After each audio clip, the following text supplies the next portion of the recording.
एक समय की बात है जब एक गांव में एक छोटा सा परिवार रहता था।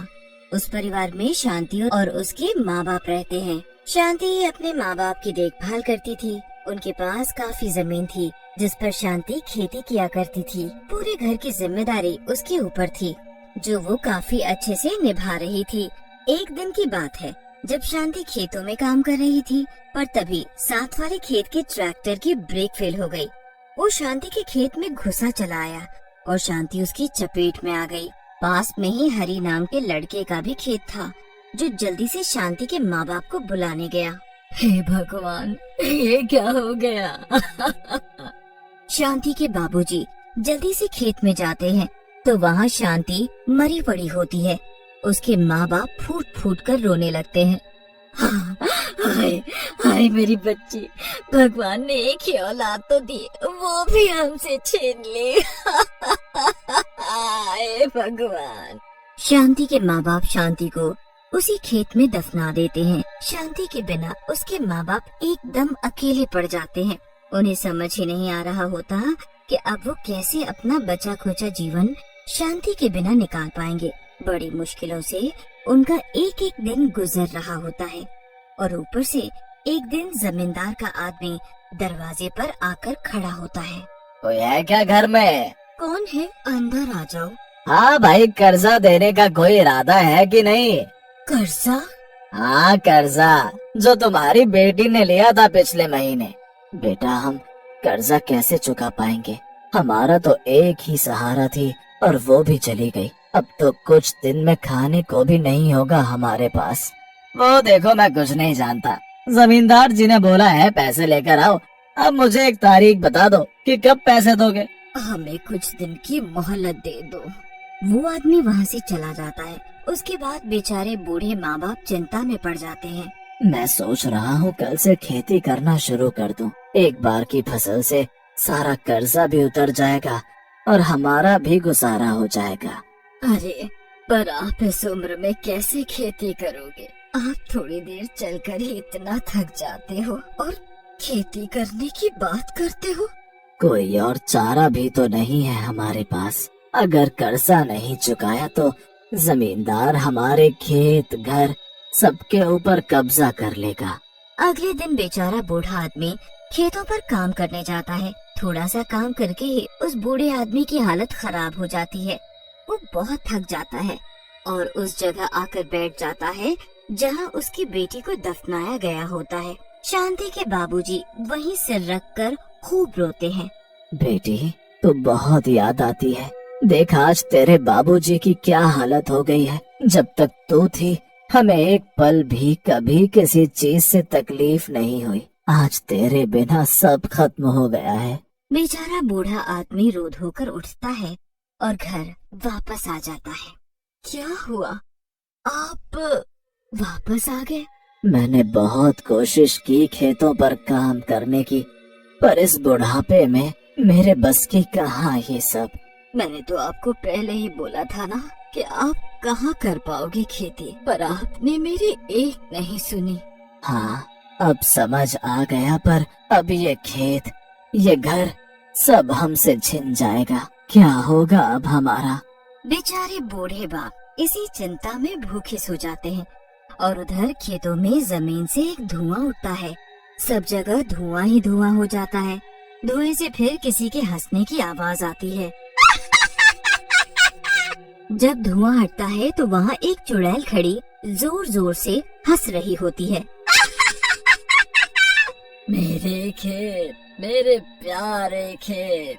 चुड़ैल पागलों की तरह पूरे खेत में इधर से उधर भागने लगती है। मेरी मिट्टी, मेरी मिट्टी, मेरे खेत। मैं इनको ऐसे बंजर नहीं रहने दूंगी। अपने माँ बाप को दुख नहीं झेलने दूंगी। मैं मरकर भी अपना फर्ज निभाऊंगी। चुड़ैल खड़ी होती है और खुद ही हल जोतना शुरू कर देती है। पूरी रात वो हल जोतती रहती है। फिर जैसे ही 4 बजने वाले होते हैं वो एकदम रुक जाती है। सुबह होने वाली है, अब मुझे जाना होगा। किसी ने मुझे यहाँ देख लिया तो मुसीबत हो जाएगी। वापस से वहाँ धुआं उठता है और चुड़ैल उस धुएं में गायब हो जाती है। जब सुबह होती है तो पास वाले खेत में हरी काम करने आता है। खेत को आधा जुता हुआ देख वो बड़ा हैरान होता है। अरे बाबूजी तो बड़े ताकतवर निकले। बताओ, इस उम्र में आधा खेत जोत कर चले गए, पर समझ नहीं आ रहा कि उन्होंने ये सब किया कब। कल तो वो थोड़ी देर आकर वापस चले गए थे। हरी फिर शाम को घर जाते वक्त उन दोनों से मिलने चला जाता है और बातों बातों में खेत की जुताई की बात करने लगता है। ये बात सुनकर दोनों बूढ़े माँ बाप भी हैरान हो जाते हैं। मैंने तो ऐसा कुछ भी नहीं किया। मैं कल गया तो था पर वापस आ गया था। तो फिर बाबूजी आपका खेत किसने जोता? अरे तुझे गलत फहमी हुई होगी। छोड़ ये सब और बता, शहर कब जा रहा है? नहीं बाबूजी, अब शहर जाने की इच्छा नहीं है। सोच रहा हूँ यहीं रहूं। आपकी तरह मेरा भी दुनिया में कोई नहीं है। यहाँ तो अब सब गांव वाले अपने लगते हैं। आप भी मेरे माँ बाबूजी जैसे हो, पर शहर में कोई अपना नहीं। ये तो तूने सही कहा। यही रहे आराम से, दिक्कत क्या है? हरी काफी देर वहाँ बैठता है और फिर अपने घर चला जाता है। रात काफी हो चुकी होती है और जब पूरा गांव सो जाता है तो फिर से उस खेत में धुआं उठता है और वही चुड़ैल वापस आ जाती है। अभी आधा खेत बचा हुआ है, मुझे आज रात रात में पूरे खेत को जोतना ही होगा। चुड़ैल पूरी मेहनत से बाकी का खेत भी जोतने में लग जाती है। रात भर में वो पूरा खेत जोत देती है और वहाँ से उसी धुएं के साथ गायब हो जाती है। अगले दिन फिर हरी खेत देखकर हैरान हो जाता है और फिर से माँ बाबूजी को जाकर बताता है, पर उन्हें कुछ भी समझ नहीं आ रहा होता कि आखिर ये कौन उनकी मदद कर रहा है। आखिर कौन है जो हमारी मदद कर रहा है? क्यों न आज रात को हम जाकर देखें। रात को बाबूजी अकेले जाते हैं और छुपकर देखते हैं, पर वहाँ कोई भी नहीं होता। सब ऐसे के ऐसे ही पड़ा रहता है। काफी देर इंतजार करके वो थक जाते हैं और घर वापस आ जाते हैं। उनके जाने के बाद जब 12 बजते हैं तो चुड़ैल फिर से आ जाती है। आज तो मुझे बीज बोने हैं। ये तो चलो आसान काम है, मैं एक रात में ही कर दूंगी। जल्दी फसल उगने लगेगी और सब मुसीबत दूर हो जाएगी। चुड़ैल फटाफट पूरे खेत में बीज बो देती है। जब थोड़े दिन बाद खेत में छोटे छोटे अंकुर निकलने लगते हैं, तब हरी जल्दी से माँ बाबूजी के पास जाता है और उनको खेतों में लेकर आता है। अरे ये तो वाकई चमत्कार हो गया। मुझे नहीं पता, पर ये तो सच में चमत्कार ही है। पूरे खेत में फसल उगना शुरू हो गई और देखो, जहाँ मेरी बेटी है वहाँ एक घास तक नहीं उग रही। माँ बाबूजी उस जगह जाकर बैठ जाते हैं और शांति को याद करके खूब रोते हैं।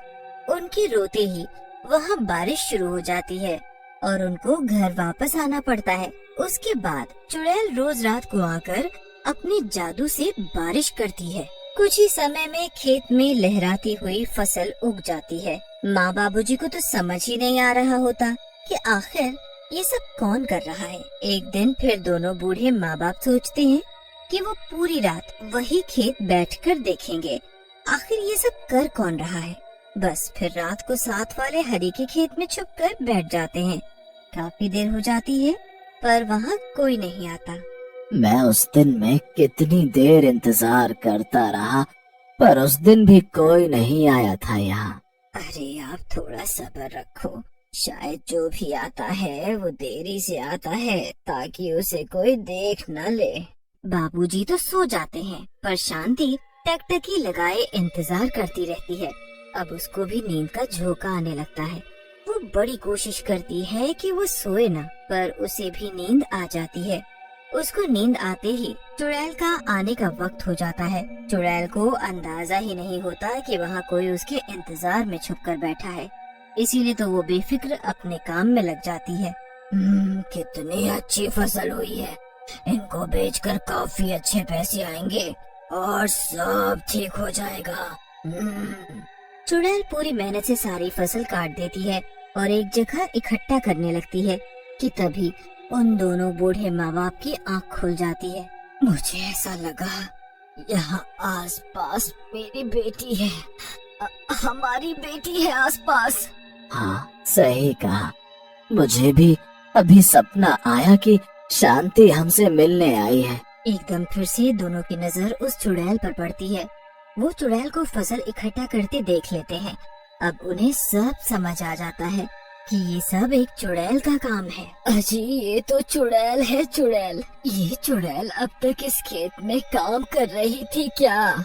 अब मैंने अपना फर्ज पूरा किया। अब मेरे माँ बाप का सारा कर्जा उतर जाएगा। इतना कहते ही चुड़ैल के आसपास धुआं उठता है और वो उसी जगह समा जाती है जिस जगह शांति को दफनाया हुआ होता है। शांति, शांति, मेरी बच्ची शांति। दोनों भागते हुए जाते हैं, पर तब तक वो चुड़ैल अंदर समा चुकी होती है। अरे हम कैसे नहीं समझ पाए बेटी कि वो तू ही थी। तू ही तो रोज आती थी हमारी मदद करने। शांति। माँ बाबूजी का सारा कर्जा उतर जाता है और उनके पास अच्छे खासे पैसे भी बच जाते हैं। वो हरि को भी इसके बारे में बताते हैं। हरि ये सुनकर बड़ा हैरान होता है। बस फिर हरि उन दोनों बूढ़े माँ बाप को अपने साथ रखता है। जल्द ही वो शादी कर लेता है और सब हंसी खुशी मिलकर रहने लगते हैं।